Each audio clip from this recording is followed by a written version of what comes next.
The final chapter of the M. Night trilogy wraps up everything in a fun and creative way, is what I assume some might say about this film. I don't know, I hated it.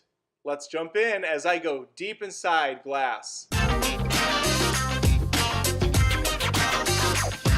Let's start with the pros. Great cast, beautifully shot. I think this is the best looking M. Night film to date. Score, solid. It was haunting, it was striking. I felt like I was in the scene. The movie's engaging. You're not gonna, I was never bored during it. I don't think you're gonna fall asleep during this one, but it is a little longer. Although I didn't feel it for once. In this instance, oddly enough, the time didn't bother me. Instead, I was sitting there thinking as this film kept going and going is, why? James McAvoy once again steals the film in every scene he's in. If you thought he was fantastic in Split, you're right. Unfortunately, the material he's working with is not. We'll get more into that in a second. I want to get the cast rounded out. We have Bruce Willis, once again giving us that awesome performance he's been doing for the last 15 years, where he basically just kind of sleeps through every scene he's in. To be fair, David Dunn, much like most M. Night characters, is pretty asleep at the wheel. There's not a lot of excitement going on. Samuel L. Jackson seamlessly jumps back into his role as Elijah Prince, the methodical mastermind who brought Dunn out of the shadows all those years earlier. M. Night even brings back Joseph Dunn, the son from the original Unbreakable, and Split's Casey Cook is back as well, with those unnatural eyes that are too far apart, yet I'm extremely attracted to her. You may have thought like me that Sarah Paulson in the trailers was going to be a fun little psychiatrist for this team to work with, and not a main character, but you'd be wrong like me because she's very much a main character. Let's talk about what doesn't work now. For me, there's two types of M. Night Shyamalan movies. There's the edge-of-your-seat thriller, where you're not sure what's going to happen next and you can't wait to find out, like Signs, like The Sixth Sense, like Unbreakable, like Split.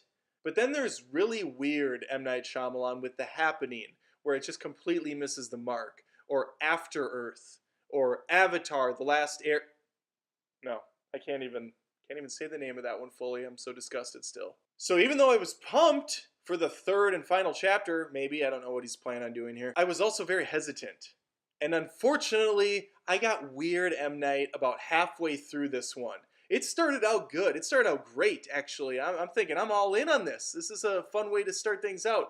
We have Dunn. He's a vigilante out on the streets working with his son behind the computer, and they're talking to each other via headset. And he's kicking some ass in the shadows. You know, people are reporting on him, but they're not sure who this mystery man is. Then you have the Beast out on the run still, kidnapping women, killing people. He's a huge threat, he's dangerous, and he's scary. He's a scary dude.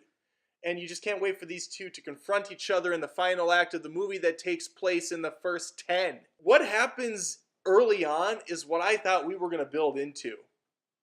I thought we were going to get this kind of mystery murder thing again, because it plays off both movies so well. Instead, we get 15, 20 minutes of what you loved about the previous two movies, and then the rest of it's in this psych ward. A psych ward that is so mismanaged, I have no idea how it's still open. It's like the last remaining Kmart on the planet. How are you still around?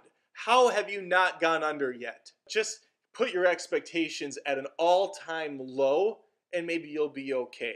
But you shouldn't have to settle for all-time low and be okay. I don't know how you can build to this and be happy with what happens. With his stupid twist that he insists on interjecting into each and every compartment of the film. Not to beat a dead Luke Skywalker, but this reminded me of The Last Jedi again. It's an easy comparison to make for me because people will often use this crutch of, objectively, how was the movie? Objectively. Well, objectively, the story sucks.